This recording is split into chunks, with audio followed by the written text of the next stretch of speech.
Okay. Mitzvah sasem min ha-Torah, v'hoisef min ha-chol al ha-kodesh. Bein be'inu, bein be'isur melacha. In other words, not even though there's this man in the calendar, there's a shkia, other things, but to be moist a little bit more time. Shenam Shaitan Pasuk, v'nisan hafshasechem b'sish al chodesh ba'erev, and me'erev ba'erev tishvish shabbatchem. So the Gemara asked the question, Yachol, I would think, Yis'ana b'tes l'chodesh, because it said b'tish l'chodesh, you should fast. Talmud Raima ba'erev. Ba'erev. Now if Taka doesn't mean the ninth, but it means at night, so ba'erev Yachol mishatechshav, I would think that you should start when it gets dark. Talmud Raima b'tisha. So we sort of have like a contradiction in the pasuk. So how do we work out the pasuk? How do we explain the pasuk? How do we reconcile this? Masul and Masana by Jaim. You start from when it's day yet. And Mikan, so this is a proof, Shemasisa Mechal al Kodesh. So now the Alter Rebbe explains that v'afa pisha b'mikra hazeh l'madnu shemitzvah lechel b'erev Yom Kippur. Here we're saying now that the pasuk teaches us you have to mitzvah to fast in addition. But we also learn from this pasuk that you have to eat erev Yom Kippur. So how do we reconcile that? He says, Mikol Mokom, nevertheless, Pshata Kosev, the simple meaning of the pasuk is Mishum Tainus, Mamish. The pasuk is talking actually about fasting. The motion is by a kan. Eloshe mitzvahs chachamim he, but the chacham added a mitzvah. The habes besuda be'erev mitamshin is by a sham. Umotzul hem smach min ha-Torah. Shenem avinisam b'tes ha-chodesh upirshu by chachamim sheyochen es atzme b'achila erev d'shi le'inu shel asiri. In other words, what he's saying is, it's true that the simple pasuk is talking about fasting. It's not talking about eating. So really, a simple pasuk, without going into detail, is telling you that you should fast on the 9th day. But the Chachamim came along and they said that doesn't mean you should fast only. So you have to do some fasting on the 9th day. And the Chachamim made also you should see eating on the 9th day in order that you should be able to fast on the 10th day. So therefore we use the pasuk two ways. Now he says further, so he established that you have to be Moshe Mechal al Kodesh, that you have to add additional time Erev Yom Kippur, not to start by the minute of the Shkia, but to start the fast before. So he says now, Ein Yel Mulufonov. All we know from this is that on Erev Yom Kippur you should add. So you take part of the 9th day, you're also fasting. Ober Milachra Minayin. How do we know that when it comes Seisek Achavim, let's say Seisek Achavim is, let's say, 25. It doesn't mean right over there you should eat something already, but you have to add another few minutes of Moshe Mechalaka both ways. She says, Me'erev ad Erev. So Hukshu Shnei Ha'avayim Zelazeh, we compare to both nights. That just like on the Erev, on the night going to the 10th day, you have to fast additional. The same thing at the night finishing the 10th day, you also have to fast additional. Ve'eng Yom Kippur. Now he's telling you another thing, which is, by the way, from here you learn that on Yom Kippur you have to add at the beginning, at the end, Shabbos Minayim. How do we know every Shabbos that you have to add a little bit from before the Shkia? and a little bit after Sesek Achavim. Like you notice, when we daven Ma'ariv every Motzei Shabbos, it's a little bit later than the time of Sesek Achavim. Let's say if Sesek Achavim is 7:30, so we daven 7:35. We add so Talmud Leim Tishbishul is the word Shabbos. That the same idea of adding in the beginning and at the end applies to Shabbos also. Yontif Minaya. How do we know that by all Yom Tovim also you have to like by Sukkot you also have to add some time before and some time after. Talmud Leim Shabbatchem. Kol Shavuos. He touches up Shabbatchem. Shabbatchem means Kol Shavuos She'at Shabbos.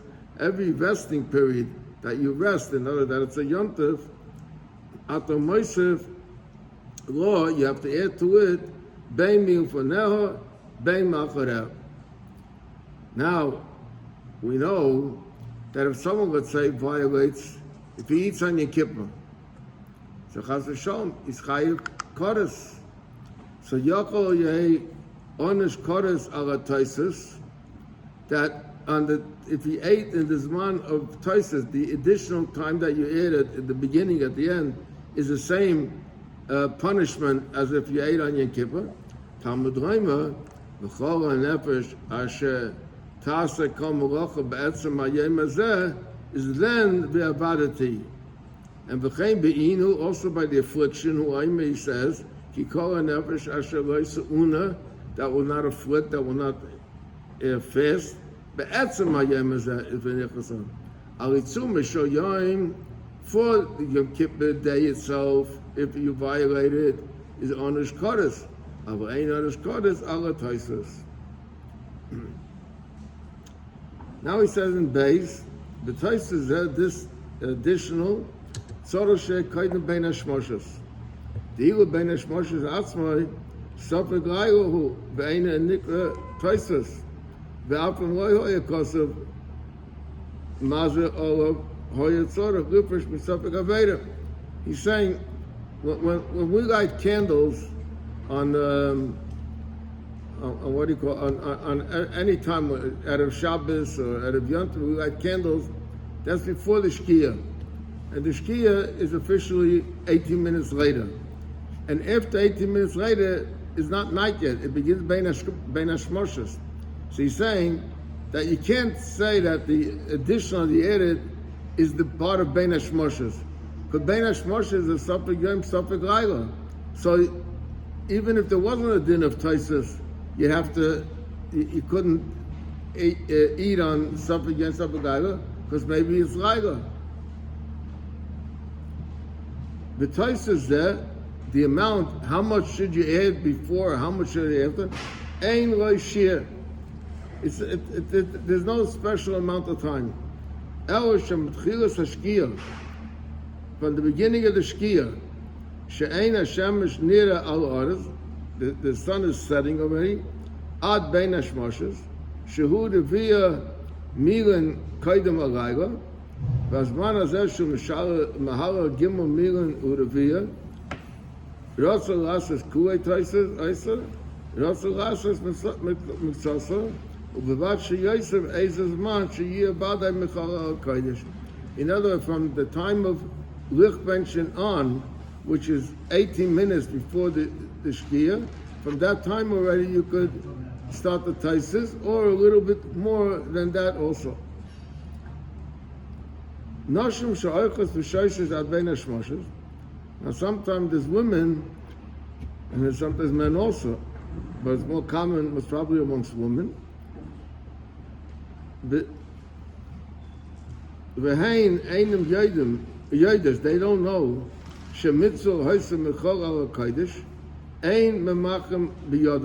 you don't stop them.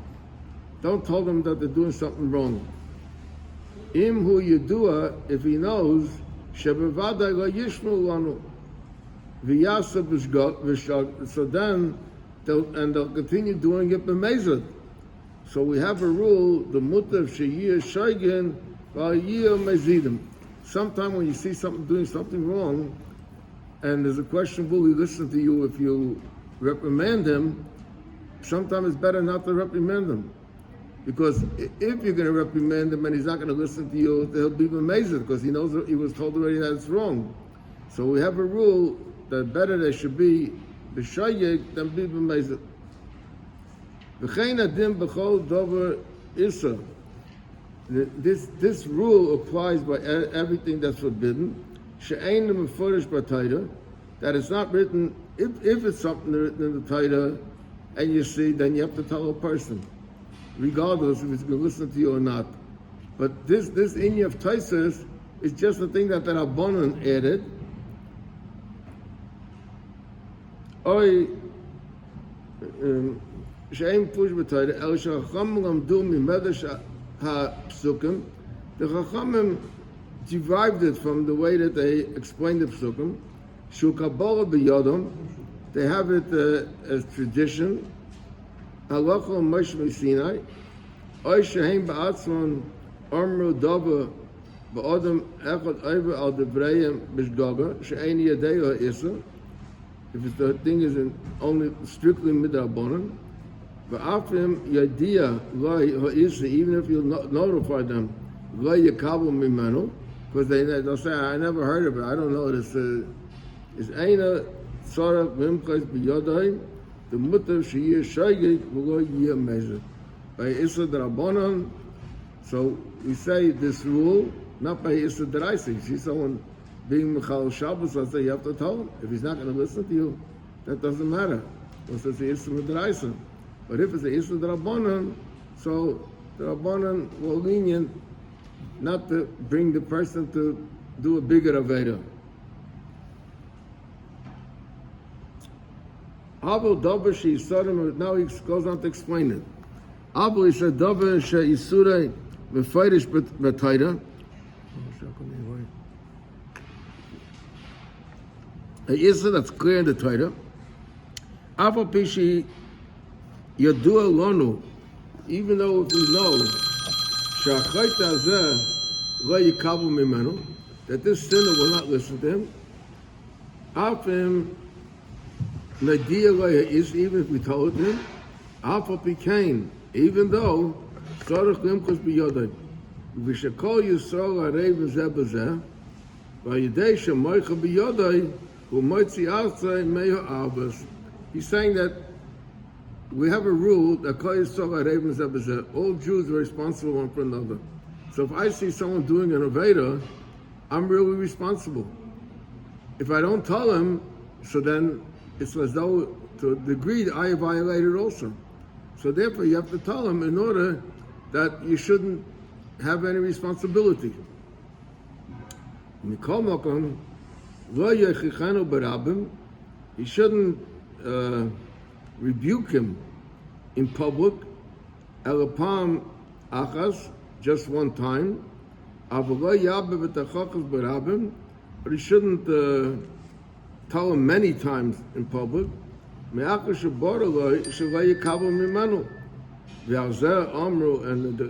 a saying, Kishem shemitzulay medava hanishma kach mitzulay medava she'ein nishma. That just like there's a rule to say something that will be heard, also if it's not going to be heard, so be quiet and don't forget about it. Avu chayev lechichai b'yachad afilu me'ep amim ad she'yinzay b'yachayta. In other words, you have to keep telling them about it till the person will get angry and say, stop bothering me. I don't want to hear it anymore. Because being that he notified him the Issa, for who over all bezodin, chayiv kol echam yisol lechichay. Shenem ha'chayat achiach afilu me'epom. Mikol mokum, im hu avei shebeseisa, if he's not doing it publicly, but it's something that you know what he's doing privately,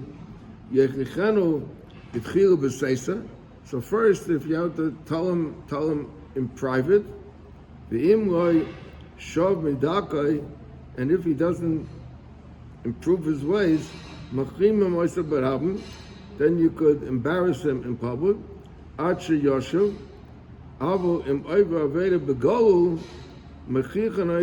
Miyad Shaloi Yischalu Shem Shemaim, that there shouldn't be a Chilul Hashem. Incidentally, the pasuk says, "Hechayet echiach as hamisacha, v'loy tisa olav chayt." So the question is, what does it mean by hamisacha? The person that does the various is your friend. Should just said hechayet echiach via hamisacha. So the answer is that you have to say to the person, you know, you're my friend, and I don't expect a friend of mine to do these things. You know, tell them in a nice way, you're my friend, and I don't expect that a friend of mine will do these things. That's Tashachet Achiach as a Mesacha. Misha Achiach as Chaveirei, B'nozor B'Chaveirei HaChayta, if someone gave some mussar to his chaver, and the chaver began to scream back on him. Sometimes people do this. Lo yechichenu oid al aveda shenema al techiach leitz pen yisur echai. Don't tell Shaitan Pasuk, you shouldn't give mussar to a joker, because he may become your enemy. And the way to tell him is, you know, I'm surprised, I thought you were a chacham. I'm surprised a chacham like you should do such a thing.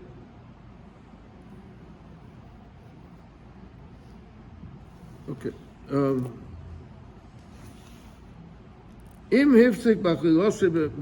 Now, till now we spoke about adding time to the fasting. She said, now, if someone finished fasting, finished eating, and it's still early,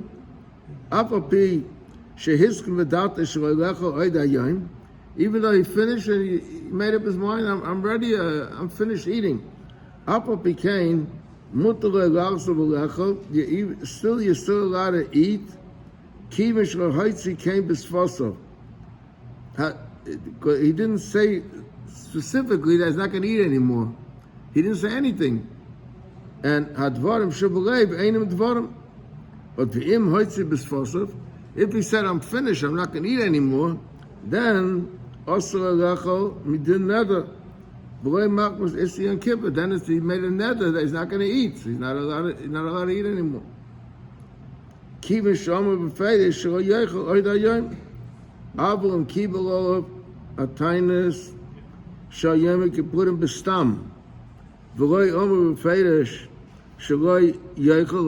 you know, we can start getting ready to go to shul, but he didn't say we're not going to eat anymore.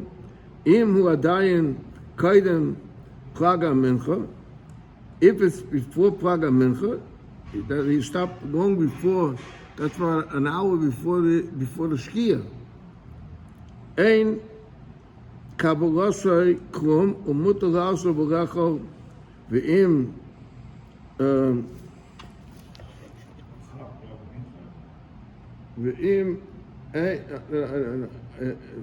if it's after V'im Acha Plaga Mincha, Azai Ma'elas Kabbalasai V'chalu of Kol Chaim Yom Kippur. V'asa b'malacha b'chisa v'sicha chutz m'nilas ha'sandal. V'sham nisbar the tayv l'hachma l'hasas b'sudam of seches, and that it's good, it's advisable by the cutoff meal to be specific and say that shehuraisa shurashroi lecha b'lishtos oid acha hasuda, that if he may want to eat afterwards, make it clear that I'm still not starting the fast, but I may want to eat yet after the meal.